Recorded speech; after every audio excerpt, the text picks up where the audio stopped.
Hey everyone, it's Kylie. Today I'm going to be doing the Briggs Book Tag. I actually was tagged in this by Court the Reader. So this tag is originally by Jaded Reader, and I'll have her original video linked down below. So basically, to do this tag, you have to take the 16 personalities test. I know that there's a few other ones.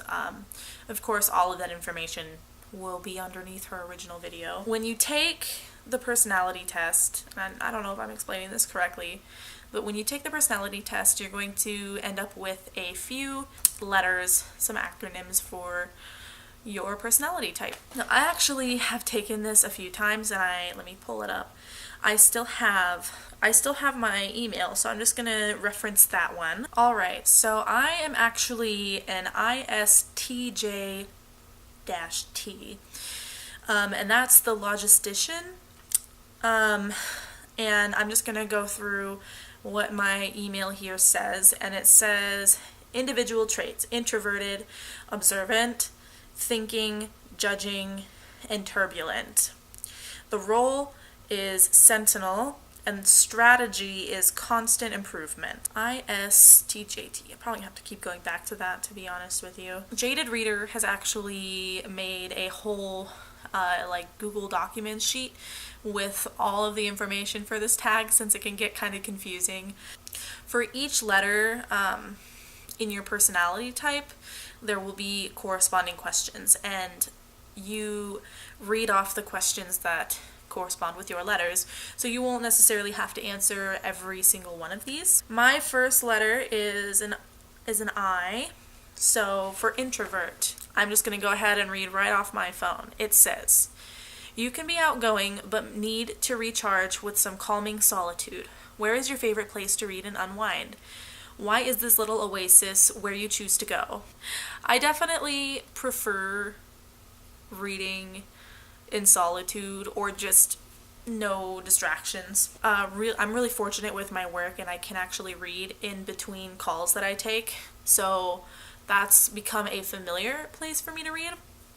But otherwise, I usually just sit down on this couch or my chair over there, which you can't see, or just in my bed. They're not really, other than my bed, of course, but they're not really separated like solitude per se, but they're just very familiar places for me, so I can just be comfortable and enjoy. So the next letter is S, and that is sensing, and it says, a book can have great ideas, but poor execution can be a killer. What's a book or series with an amazing idea but you couldn't suspend your disbelief? This can do with world building, magic systems, or plot flows. The Poppy War by R.F. Kuang. I actually have reviews for that. I'll try to remember to link them, and if they're not, can someone please let me know? I liked the idea of the setting of this book, of the Poppy War. It was really fun for me to read something based on is it Chinese culture? Asian culture? And history, I mean. But it was really nice and refreshing to see that, but I felt like the character development with just the character development was lacking somehow. I'm not sure how to exactly pinpoint it, but it really just fell flat for me. I was so excited to read it, and it just didn't do it. It didn't. The next letter that I have is a T, and that stands for thinking.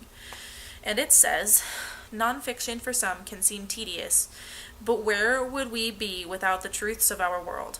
What book, text, or reading material have you found yourself referring to when in need of real-world answers?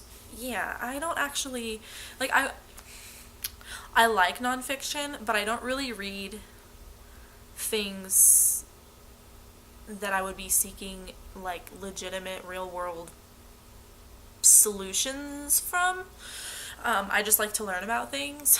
I haven't actually read anything that I can actually think of right now. I recently read The 7 Habits of Highly Effective People. It's the first of its kind that I actually picked up, and it was okay to me.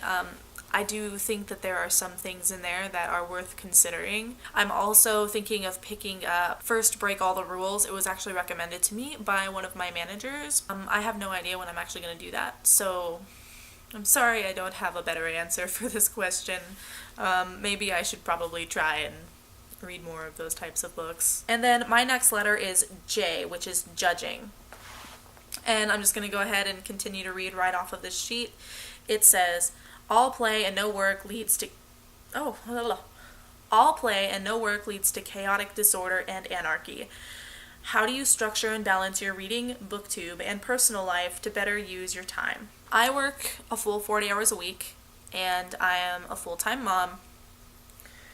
I, of course, started doing booktube, and I read, of course, like everybody here. I just try for reading, I try to find as much as I can with the time that I have, and usually that's between calls, at work. I had mentioned that earlier. That is a huge helper in actually trying to get my reading done. The next thing that I do is, of course, read at night or early in the morning before my son is up.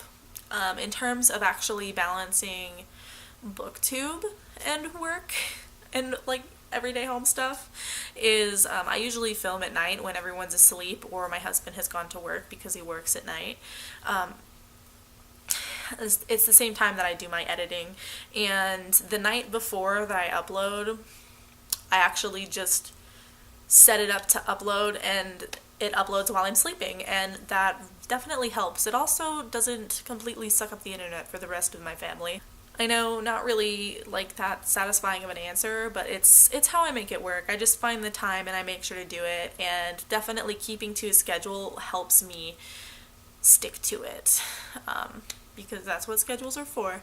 I'm actually going to start going back to school part-time in January, so I don't know how I'm going to juggle that on top of everything else that I do, but I guess we're going to find out. It says here for step 3, answer the question matched with your personality. Earlier it said that in the email that I got from 16personalities.com, it said that I was the logistician, but in these notes, I'm labeled as the inspector, and I have heard them each personality type labeled differently, so I guess we can just go with the inspector for this purposes because that's what it says right here.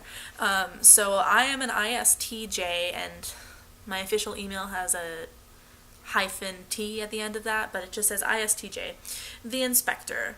And it says, the Sherlock Holmes of your time. You have high expectations and you hold yourself to them. Why not your books? Which book or series had a twist ending that even caught you by surprise? I'm actually a little bit oblivious when it comes to a lot of things in my life. Like, things just fly over my head all the time. So twist endings for me happen pretty much all the freaking time, okay? So I'm going to talk about a few of them. So earlier this year, I had listened to The Woman in the Window by A.J. Finn, and I definitely thought the ending to that really was something interesting to me, and I didn't really see it coming. And then recently, I read Thunderhead, which is the second in Arc of a Scythe trilogy, and a lot of people have been saying that both of these books were not that predictable, but because I am such an oblivious person, I was completely caught off guard by them. I am so I'm just so amazed, and I'm so excited because yeah, I just didn't really see it coming at all. So I guess that's my answer. And so the last step is to tag people. Let's see. I am not sure who I want to tag just yet. I'm going to tag 3 people. The first person I want to tag is Mika August. The second person that I want to tag is, let's go ahead and tag Catadactyl. I don't know if anybody has done these tags already, but I'm going to tag people. And the last person I want to tag is The last person I want to tag is G Swizzle Books. So yeah, there's the people I'm gonna tag. Make sure to go ahead and let me know if you found this video interesting. I don't know. This is the awkward part where I say goodbye now. Bye.